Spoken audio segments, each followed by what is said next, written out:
talked to in town that are happy about this. So thank you very much. Thank you for your participation. We appreciate it and bringing this to our attention. My pleasure. Is there anyone else from the public who would like to speak, Antoinette? There is not, no.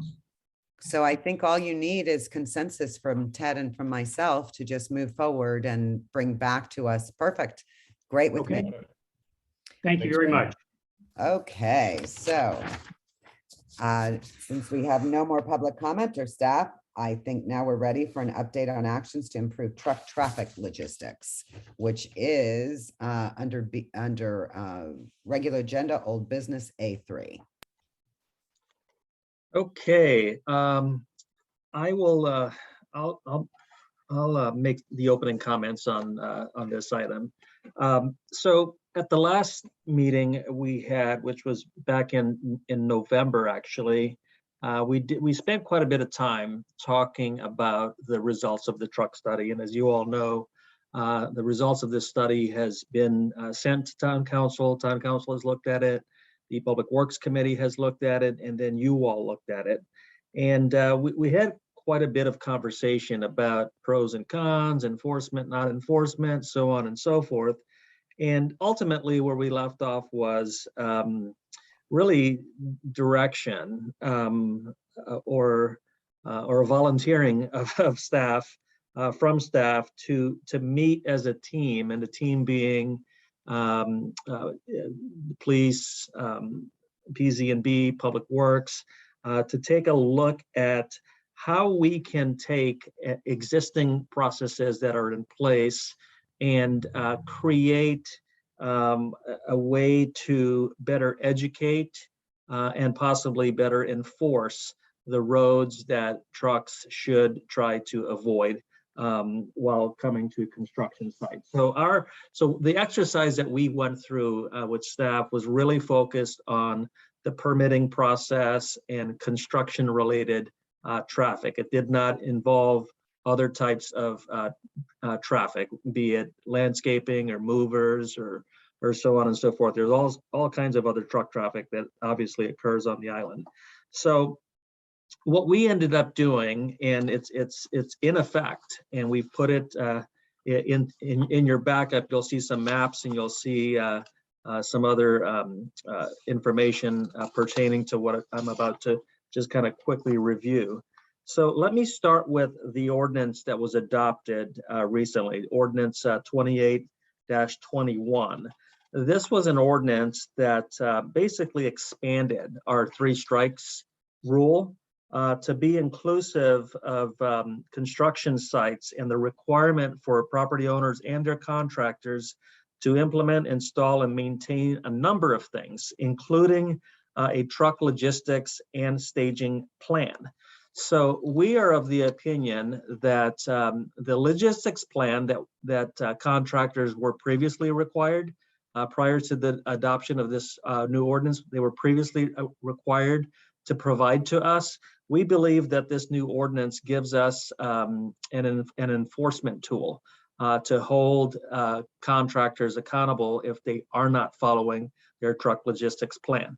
So what we are doing on the front end, when an application is made, we are providing the contractors a copy and a list of streets that they are to avoid. Of course, if the project is on one of those streets that are listed as too narrow to travel down, they obviously have to travel on that road because they're getting to their construction sites. But we really want trucks to stay on the arterial roads, the north-south roads, and only access the east-west roads to get to their project site. So when we get a logistics plan submitted, we're reconciling that with our map and with our streets and our street list of streets that are too narrow to be for traffic, and then we're going to hold the contractors accountable for that. Of course, we can't be every place at every time, so there's a good faith. There's good faith that's involved in here, and we believe that the majority of our contractors will try to do the right thing because they don't want to strike. and they don't want to strike two, and they don't want to stop work order. I mean, that is expensive. It angers their owners, and they're going to try to avoid that.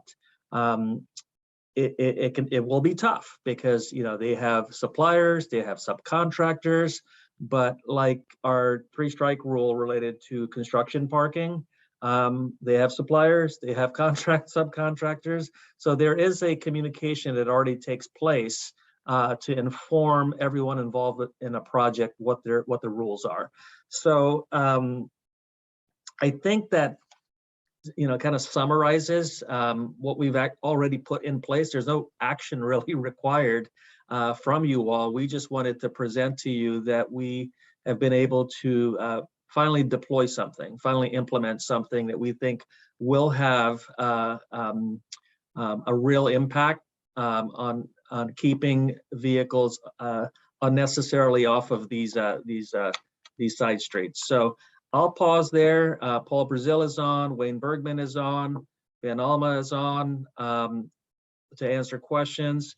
I know the biggest question is, well, how do we enforce this? And I mentioned it. It's gonna be a combination of good faith on our contractors. You know, some proactive enforcement. I mean, we do have officers and code people driving around town. We have right-of-way inspectors driving around town. And we will respond to complaints as well. So there's that reactive piece. Is it perfect? Of course not. Does it move the needle? We think so. So with that, I'll stop talking and see if there's any questions for myself or Wayne or Paul or Ben. I do have a question. Ted, would you like to start this one? Sure.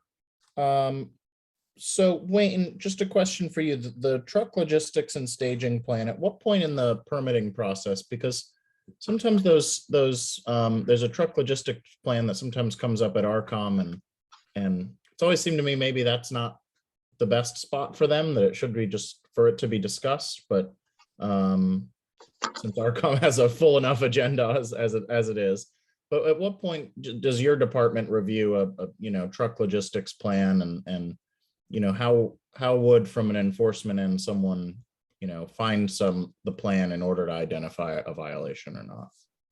That's a very good question, Ted. We do require it for the submittals to RCOM, landmarks, and town council on development projects, although it's usually modified a few times before it becomes final. At the building permit stage, we give it a lot of scrutiny. It's reviewed by our public works engineer.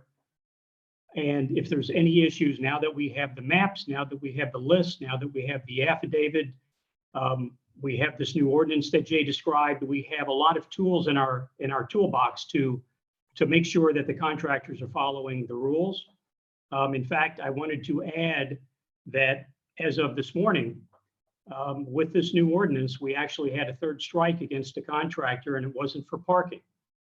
That was for one of the items listed in this new ordinance, and they'll be coming to you at the town council meeting on Wednesday, because we issued the stop work order today. So we know the program works. It's a great working relationship between the police department and Ben's group, also with public works and planning, zoning, and building. It's a good mix, and it's something that we think you'll unfortunately see a lot of for at least initially, and then hopefully it tapers off. Great, thanks. And just if the map's going to be used, there were just a couple things I noticed that might need. So if you go to sheet 2 of the map, at the top, all of Country Club Road should really just be that middle block. This kind of shows the coral cut being a red limited route, but that would be part of North Lake Way as it curves around the country club, and same on the east side as you go on the Ocean Road. Yep. And then the other one that stood out to me is on page 3 of the map, and it's more of a question, but it's the easternmost block of Barton Avenue, which, I mean, the traffic kind of naturally heads north on the Ocean Road and is forced at the old Lauder House west on Barton. And while I know there are residences on the street, you would get to the end of the Ocean Road and kind of be stuck in front of the Lauders and the Cokes, and need to make a U-turn to comply with the logistics route. So that almost is just kind of a normal circulation north-south route. Those were the two that I noticed. Jay, I'm making a note and I'll have Joe edit this. Cool. Yeah, Thank you, Paul. I completely agree with the country club road items. Otherwise, there's no access to the north end at all, which maybe that's the desire. Would make some folks happy, but practically may present a problem. The Barton one, I don't know if we want to promote through traffic. Well, then maybe my suggestion would be that in that case, maybe from Royal Palm Way north to Barton, you know, in essence, that trucks should That's make right. the left onto a commercial street like Royal Palm Way and not continue into a residential area and route through there. I mean, in just whichever way, it just seemed like someone would be caught in a dead end. Yeah, my reading, and Paul, you can correct me if I'm wrong. My reading of this map is, you know, there's really two options for contractors to get to the 100 blocks between Royal Palm up to Barton, and it's through county or ocean. But once they get to the street that they're working on, they will exit out on one of those two arterial roads back. It just gives them two ingress points to get to their sites, and we don't want them to use Barton for any reason. If you're going to Barton, you're going to Barton to work. Then we need to redline Ocean from Royal Palm up to Barton. Yeah. Which is basically, it's DOT, it's the old DOT route. Yeah. Because I don't think we want to close off Ocean. No. South of there. No. I was going to recommend that as well. I think that the one thing that's missing is there are some places on these maps, and I think that's why they did Country Club Road, because you can't make a left there if you're a big truck, and you can't make a right. So it might be that there has to be red on North Lake Way in those areas where it's impossible to make a left or right. So Ted, you're right. If you're coming south, maybe, if you're going to go straight up to county, but if you're heading north, a lot of those trucks, the car trucks, the big construction trucks, they can't make that narrow turn.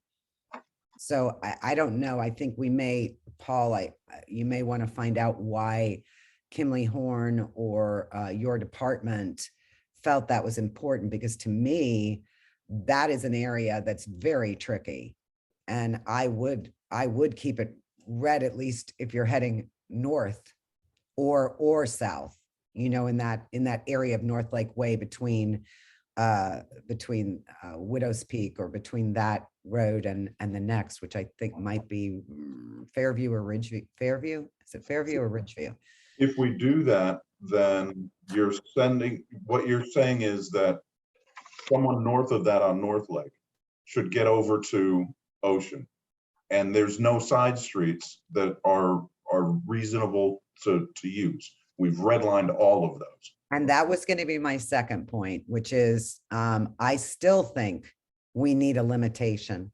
I do. There are certain trucks that cannot make a left or a right. So while we can tell them they have to use certain routes, it's sort of in my conversation with Troy Moschmeyer, you know, he said, look, we've got to get our cement mixers up, but we can take two smaller trucks to get the cement blocks there.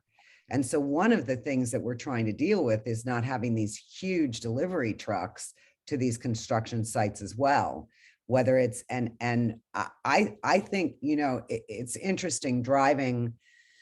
Even in the last 3 weeks, I've been run off the road by trailers that are behind landscapers who are wider than a lane on lake. I've been run off the street by a truck.